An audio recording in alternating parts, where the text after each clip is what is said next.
Okay, good morning, Gideon. We have the last comment, or last two comments actually, from the Rebbe on the statement we read prior to eating the sandwich. So it's on page Tzaddik, on the folded page there. No, here on the other page there. Yeah, Tzaddik, bottom left. So what do we say? We say in the Hebrew, which is on top of that page, Tzaddik, Cain asa Hillel. So did Hillel. We discussed that word Cain. What are we talking about? Are we talking about the sandwich I'm holding, that this is what he did? Am I talking about what about the following is what Hillel did, right? And we gave two explanations to the Rebbe about that. Right. We Not could say what on we do, but what he right. The following is what he did. And therefore we do something similar best we can. Or this, not eating maror alone, is what Hillel did. He happens to have had two things, which is Pesach and matzah, and I only have one called matzah. But he did this, which is not to eat the maror alone. There's two explanations to Rebbe. Yeah. So Kenos Hillel, this is what Hillel did. In the time the Beis Hamikdash was standing, the Rebbe left that unanswered. Why it says was standing. And then we said Pesach matzah maror. He would combine Pesach matzah and maror. Right? We learned that there are those who don't have the word Pesach in there because they're talking about this, the sandwich.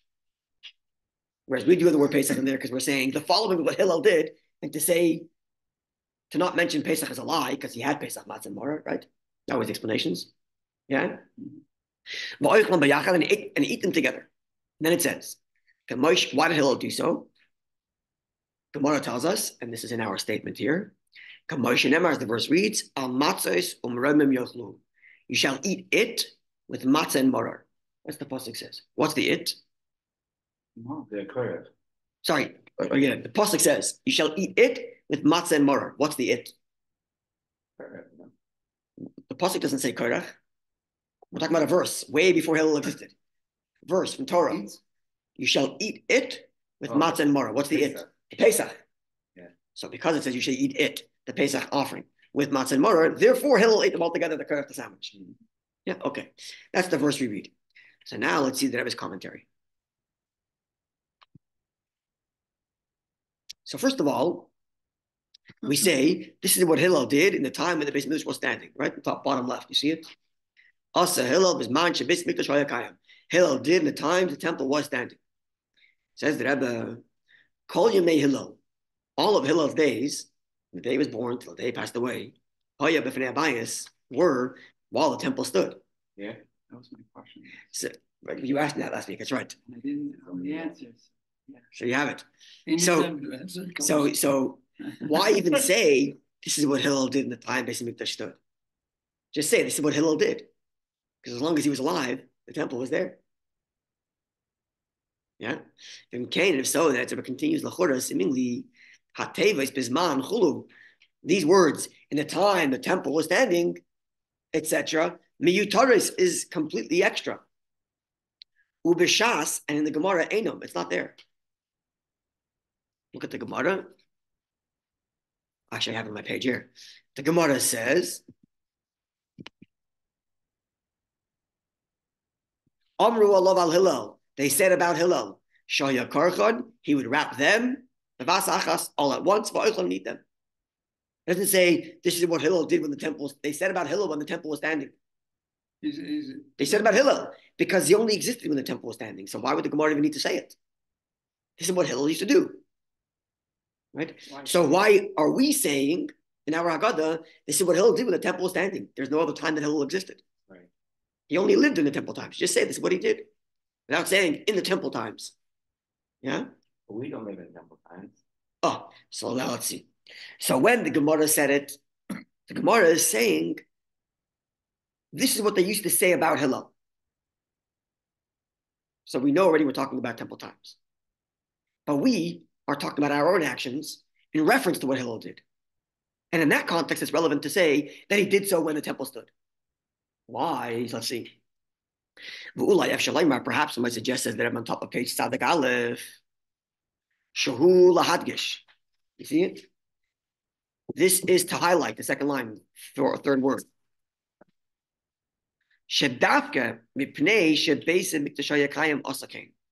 That he only did so because he was living in temple times. Meaning like this. If we read If we read, this is what Hillel did, he would take a matzah, maror, and Pesach and eat them together. I would think you always do that. He happened to have lived in temple times, but you always do that because why shouldn't you? Right.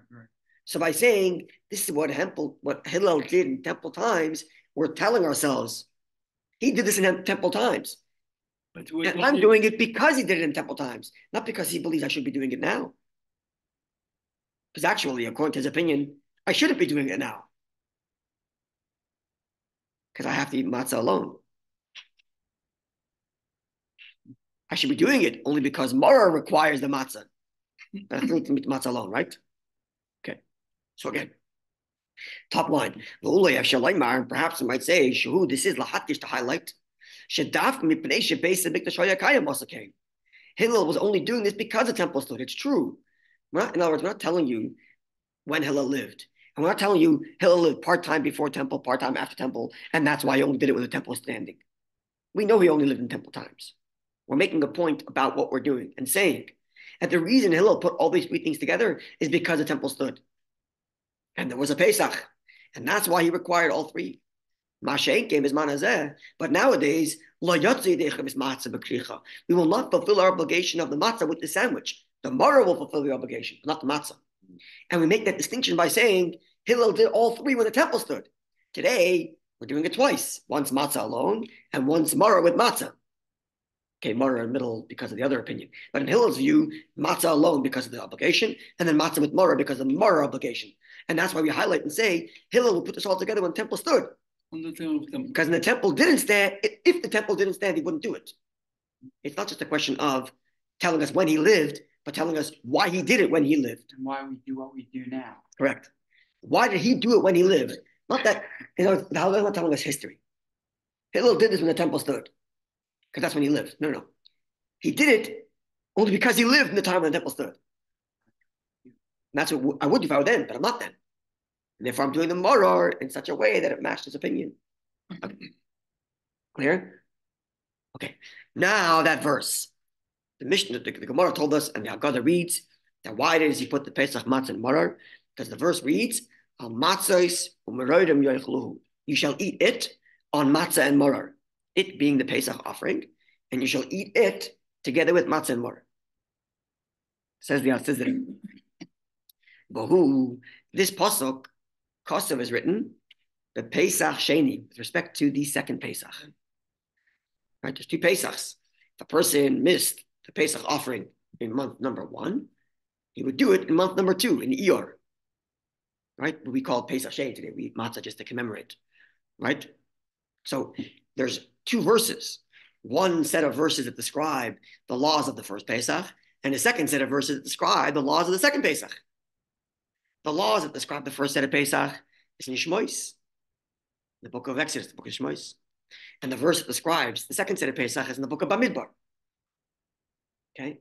Now this verse that says you should eat it, the Pesach, together with matzah and maror, is not about the first Pesach, it's about the second Pesach. Which is interesting. Right? Why? The Gemara, and therefore the Haggadah, does not quote that which says with regard to the laws of the first Pesach, where there it says, quote, you shall eat the meat, the Pesach offering, and matzahs on maror you shall eat it. You hear the difference? The verse, listen to it closely. The verse by Pesach Sheni reads, you shall eat it on matzah and maror. The verse by Pesach Rishon says, eat the beef and matzah and maror. Not separate. There's the word and, implying you eat the meat and you eat the matzah and maror. Whereas by Pesach Sheni it says you shall eat it on matzah and maror altogether. That's what it says. Ki adrabah, because on the contrary, meat.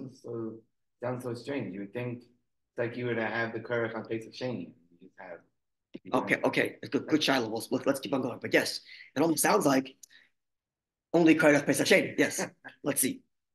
Okay, but before we get to that, let's explain why he's not quoting the verse by the first Pesach. He added on the contrary. The pasuk in Pesach Rishon, which says, eat it, because it follows the word and matzah and maror, you shall eat it. Yalfinon, we derive the oichel Pesach af she'en le matzah maror. Because the pasuk says, and you shall eat the beef, and matzah and maror, you shall eat it. We actually learn in the Mechilta that let's say a guy doesn't have Pesach, matzah and maror. Let's say a guy doesn't have, it's temple times. He made his Pesach. For whatever reason, he doesn't have matzah and maror. Can he eat his Pesach and fulfill his obligation or not? If the verse only said, eat it with matzah and maror, then it would seem like if you don't have matzah and maror, you can't eat your Pesach offering. It's not a mitzvah. Oh, so because the Pesach Rishon verse separates it, it's teaching you, you should have your matzah and maror, but you don't, it's fine, still eat it. Still eat it. It's a question of ideal versus basic. But on which end? In other words, there's one thing there's two different scenarios. One scenario is I have matzah and maror, I don't have Pesach. That's like me today. Right. Okay. Right? Wow. So for that, I eat matzah because there's another verse which says to eat matzah. But matzahs. In the evening, you should eat matzah. Nothing to do. Now, what about if I have Pesach but no matzah? Do I fulfill the mitzvah of matzah? Well, so do I fulfill my matzah Pesach because I have no matzah and maror? It's temple times. I made a Pesach offering, but I have no matzah and maror for whatever reason. Do I fulfill my mitzvah or not? So you might have concluded that no, you have to have it together with matzah because every time the verse says that Pesach, it also says that matzah and maror. It's like having tefillin without straps. It's not tefillin. So you're having Pesach without matzah and maror. It's not Pesach. We're sorry. Therefore, the verse separates them and says, no, you should have matzah with Pesach and maror. But if you don't have the matzah and maror, still eat it. Right. Eat it, meaning the Pesach. Right. Okay? Follow? So therefore you have to have the pasuk in Pesach Rishon tells you that if you're missing matzah, still go ahead and eat your Pesach. The pasuk in Pesach Sheni tells you was, if you have them all, you got to eat them all together. And that's why Hillel quotes second Pesach pasuk, not first Pesach pasuk. Because first Pesach pasuk is actually telling you that if you don't have matzah, though, go ahead and eat the Pesach anyway. So it's the opposite of what Hillel tried. The second one tells you, okay, just eat the matzah and maror together, even though if you don't have the. But the first one says, right, even if you don't have the Pesach, still eat your, no. Again, if you don't have matzah, still eat your Pesach. Right. It's like two leniencies. There's two leniencies in both verses. So 1 second. Let's make this clear. Again, the fact that I'm eating matzah without Pesach is from neither of these verses. Right. There's a separate pasuk which says the erev tochel matzahs, in the evening you shall eat the matzah. This pasuk is a question of what's the relationship of Pesach to matzah. Right. Not matzah to Pesach. Right. Right. Because they're two different things. One is, can I do the matzah alone? Answer yes, because there's another verse. Can I do Pesach alone? That's the pasuk here about Pesach Rishon. Should I eat them all together? That's the pasuk of Pesach Sheni. Which is why Hillel quotes the pasuk of Pesach Sheni. That people wouldn't think that there's a leniency for Pesach Rishon. Because the laws of Pesach Rishon, Pesach Sheni teach each other. Right. Okay, so let's see again. So the pasuk, now the second to last line on the bottom right. Eat them together, but even if you don't have the matzah, still eat the Pesach. Right. Even if you don't have matzah, still eat the Pesach. The fact that you're eating the matzah without Pesach is not from these verses, because it's a different verse. The erev tochel matzahs. Here it's saying if you have no matzah, still eat your Pesach. Right. Yeah. Someone could derive from the Pesach Rishon, from that verse, saying if you don't have matzahs, then it's okay. Eat your Pesach anyway. Just eat your Pesach anyways. Right. But it doesn't tell you. It doesn't tell you that you eat them all together when you have them. Because of Pesach Sheni, it tells me put them all together. Right. Which is why Hillel quotes the pasuk by Pesach Sheni. Right. So let's see. Again, second to last line on the bottom right. The reason why he doesn't quote the pasuk by Pesach Rishon is because the contrary. That pasuk teaches you the opposite.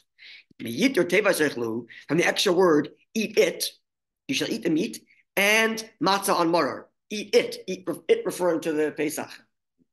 Yalfinon, we learn the oichel Pesach afshe in the matzah maror, that you can eat the Pesach offering even when you're missing matzah and maror. Now they're bad like this. Right, follow? Yeah. The gam, top left tzedek aleph. The Gam Pshitisham Mikrazeh, even the simple interpretation of this pasuk, not just the halachic analysis of the Mechilta, but the simple translation. K'moshe Kosav HaRamban Sham, like the Ramban, one of the early Sephardic commentaries in the Torah, writes, Ki matzos nimshach lamayla. The word and matzos refers back to the verse earlier in the verse, meaning v'achlu asabasar matzos. You shall eat the meat and matzah, meaning like this. Don't read it, eat the meat, comma, and matzah on maror. But read it like this. You shall eat the meat and matzah, comma, with the maror, eat it, the meat. Where do you put the comma? Follow? Let me read the verse for you, okay? So you'll see what I'm talking about. Where is it? Exodus. Exodus chapter 12, verse 8. Listen carefully to the words. And you shall eat the meat on this night, roasted on fire, and matzos on bitter herbs, you shall eat it. So two ways to put the comma. Here's option on. You shall eat the meat on this night, roasted, comma, and matzah with maror, you shall eat it. Like then the matzah and maror would go together. Right.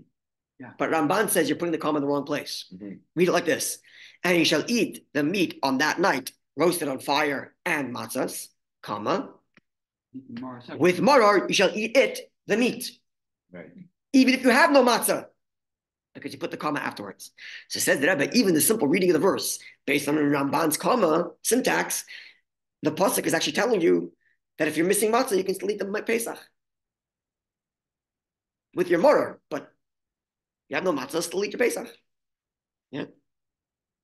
So again, second line on top left. Yeah. I don't know. I think or it's top line, top left. This whole discussion is quite fascinating, I think, because on one hand, we think like, what's the symbolic food of Pesach? It's matzah. But yet, here we're learning that like, it's called Pesach because of the Pesach offering. And the Pesach isn't just we're missing the main event. Yeah. We're missing the main event. That's absolutely right. That's correct. Saying, we're missing the main event. If you don't have matzah, you can still go with the Pesach. Yeah, exactly. Okay, the pasuk also says if you have no Pesach, you still do matzah, which is another pasuk, right? But yes, we are missing the main event. You're correct. We're missing the main event. Oh, but it says if you have no Pesach, you can still do matzah. Yes, because there's a third verse which says be'erev to'el matzah, in the evening you should eat matzah, without mentioning Pesach or Morah there. Right. Yeah. Okay, so that's the top left. The Gam again. So read it inside. The Gam Tisham Mikra, also the simple reading of the verse, of this verse describing the first Pesach. Mashma, the implication is as the Ramban says it. Ki matzahs nimshech l'mayla. The word and matzah is a run-on sentence from that which it said earlier. Put the comma after the word matzah, which would read v'achlos habasar matzahs. Eat the meat and matzah, comma. And then after the comma, the verse goes on to say, "In merodim, with your maror, eat the basar, eat the meat." Meaning, even if your matzah not there, still eat the meat with your maror, right? You shall eat the meat and matzah, comma. With maror, eat it, the meat, implying that even if you don't have matzah, you can still eat your Pesach, right? Is there you follow? I didn't follow that. Because in the first part it says eat the meat. Eat with the matzah. It doesn't say with, it says and. It says eat the meat on that night, roasted on a fire, and matzah, comma. So you're putting the comma after, implying that they're together. They should be together. Eat the meat and matzah together. And matzah. In one bite, maybe not, but eat the meat and matzah, comma. With maror, eat it, the Pesach, the Pesach. Meaning, even if you don't have the matzah, still eat your Pesach with the maror. Right? So if so, there's no. Yeah. It seems like the more Pesach are more. Absolutely. The mar doesn't exist without Pesach. Remember? The mar doesn't exist without Pesach. Biblically speaking. We do it rabbinically to remember. But you are correct. The mar is much more integral to the Pesach. Aren't the two main players the Pesach offering and the mar? And the matzah. The matzah was just that they were in a rush to leave. We're talking biblically from what Hashem commanded. The main players is Pesach and matzah. Yeah. And maror is an addendum to the Pesach. Okay, let's see now. If so, this pasuk doesn't prove to us that you have to have the matzah together with your Pesach, which would mean you don't have to have matzah with the maror, because today we only do matzah with maror to copy the maror that wasn't biblical in temple times. We then had the maror with the Pesach and matzah. We have no Pesach, that's off. If this verse says you don't have to have the maror with the matzah either, then matzah's off. Also eat maror alone. The whole sandwich is gone. Lulei Shabbat Kosev were not for the verse which comes and says the Pesach Sheni by the second Pesach. You shall eat it, the meat, with matzah and maror explicitly. Umimena, and from it, from the pasuk describing the second Pesach, Nilmoid Gam Pesach Rishon. We'll also learn out that you should do the same thing by Pesach Rishon. It's a nice little chiddush in the Rebbe, and gives us a deeper insight to the Gemara actually, because the Gemara also quoted the verse from Pesach Sheni, which is why the Haggadah does. Now the Rebbe is giving us an explanation for why the Haggadah, why the Gemara specifically cites the pasuk Pesach Sheni, not Pesach Rishon. Okay, Aval. He's giving us an insight as to the Gemara's thinking. Because that's where the Haggadah derives from the Gemara. Right? Okay. Aval HaRashbam, but the Rashbam, the classic commentary on the Gemara, which we've actually been learning the entire time, where I've been teaching the Gemara based on his commentary. He's on the right-hand side there, the page, the margin. Mashma, it seems, the Goras Bishas, that his variant of the text of the Gemara actually has HaPasuk the Pesach Rishon, the pasuk of the first Pesach. So he must be learning the pasuk differently, where he puts the comma, I guess, before the word matzahs, implying the matzah and maror must be there for the Pesach. Different than the Ramban's interpretation, which puts the comma after. What it does with the mechiltza, I don't know. Anyway, he cites to as a verb, Merensburg. He quotes to a gloss that tells us that Rashbam's variant quotes the verse of Pesach Rishon, the first Pesach. Anyway, I was going to say something. Yeah. This could be, I haven't seen this written anywhere, but this could be. Okay, so before you go, it's going to be a little offside. Perhaps that's why different Sidurim have different. Yeah. So I wonder actually if there are any Sidurim that have the verse from Pesach Rishon here. That's what I'm suggesting. I don't know. Based on the Rashbam's interpretation. I wonder. Even moreover, I'll say this. It's possible, remember we learned that there's a machlokes. The Rambam says that what would Hillel put together in temple times? Whoa. Not all three. What did Rambam say? He was the outlier. He said only matzah and maror. Right? The Gemara said Hillel used to wrap them. What's the them? Okay, so we learn it means Pesach, matzah, and maror. Okay. Rambam learns the them is actually only matzah and maror. I said Rambam's view is. Right, you mentioned this last week. Oh, so maybe he's taking taka from the first pasuk by Pesach Rishon. If you read the pasuk like this, maybe he's taking it from here. The pasuk says, "Eat the meat on that night, on a roasted on a fire, comma that. And matzah and maror, you shall eat it. Just matzah and maror together." Right. That would be. Maybe he's taking it from that pasuk. The problem is Rashbam, who takes the pasuk from the first Pesach, and he's the one who explicitly said that what Hillel would wrap is all three. So the Rashbam doesn't work the way I'm explaining it. The way I'm explaining it now would work for Rambam. The Rambam says that Hillel only put the matzah and maror. Maybe he's taking from the first verse. Eat the meat on that night, roasted on fire, comma, and matzah and maror, eat it. Matzah and maror together, that's it. Not the meat, because the comma went before. Not like Ramban. But the problem is Rashbam. Rashbam here takes from the pasuk from the first Pesach, and yet still maintains that he put all three together. Which means he's reading in the verse of Pesach Rishon that you have to put all three together. Which makes it very difficult based on everything we just said till now. Because as we learned the pasuk, it seems to be saying the opposite. Right? This is where we needed Rambam's commentary. Maybe. Because again, we don't follow Rambam, because we go with the opinion that Hillel ate all three together. Right. Rambam's an outlier, which says he only ate two. Right? But nonetheless, just a little thought experiment. Okay, the Rambam or Rashbam, you said? What are you talking about? You were saying that who ate it without the Pesach. Rambam's of the view that Hillel ate it, Rambam, not the Shin, is of the view that Hillel ate just the matzah and maror, no Pesach involved. Oh, wow. So I'm suggesting maybe he's taking it from this pasuk, from the first Pesach, right. Putting the comma before matzahs. Right. Eat the meat in that night, burnt on fire, comma. Right. And matzah and maror, eat them. If he had the Pesach offering, He eats separate. He still thinks that he doesn't eat it with it. That's right. Even with having. Even in temple times. Right. When the Pesach is, all the commentaries are asking where did I'm get this from. Yeah. What's he thinking? So I'm suggesting maybe it's coming from this pasuk. Maybe, I don't know. Right. Yeah. The Rambam is very difficult to understand. Let's get that clear, right? Meaning all the commentators are struggling with trying to understand what's going on. Even in the Gemara. The Gemara just says he wrapped them. Doesn't say what the them is. Right. You wrap them. Yeah. What's the them? Minimum of plurals too. Exactly. That's the principle. Miyut roiv shnayim. The minimum plurals too. So them can still be matzah and morah. Question is where you got that from. So I'm suggesting maybe it comes from this reading of the first verse, putting the comma before the word matzah. And that way matzah goes to the morah rather than matzah going to Pesach as the Ramban put it. Yeah? Maybe.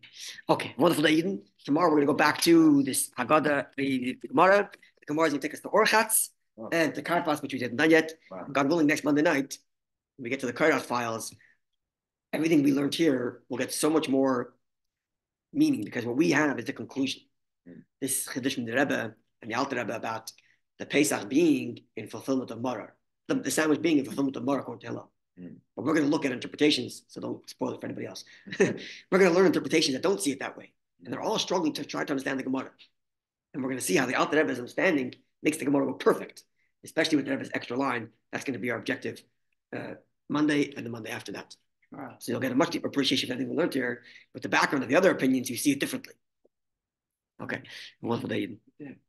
Did you see any commentary regarding what the maror is described as in the Gemara? Which vegetables? Yeah. We'll get there, yeah. Oh, wow. The Gemara gives us 5 different species that can be used for maror. Wow. Some of them we know, some of them we don't know. We're going to get to it. People have different customs, so they could be all derived from these. Maror, they have letter. Today it's only letters to bitter herb or like radish. Right. Not radish. What's it called? No. Specifically Romaine lettuce. Yeah, Romaine lettuce. And the other one. What's it called?